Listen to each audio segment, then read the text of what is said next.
సంగారెడ్డి జిల్లా అందోల్ మండలం జోగిపేటలోని శ్రీరామ్ రేడియం సెంటర్లో ఆకస్మికంగా బైక్లో మంటలు చెలరేగి బైక్ పాక్షికంగా దగ్ధమైంది. అందోల్ మండలం చందంపేట గ్రామానికి చెందిన మల్లేశం జోగిపేటలో రేడియం షాప్ నడిపిస్తున్నాడు. ఆదివారం ఉదయం షాప్లో బైక్ పెట్టి షాప్ షట్టర్కి తాళం వేశాడు.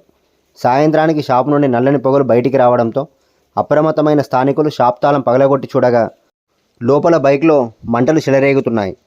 స్థానికులు నీటితో మంటలను అదుపు చేసినప్పటికీ బైక్ పాక్షికంగా దగ్ధమైంది.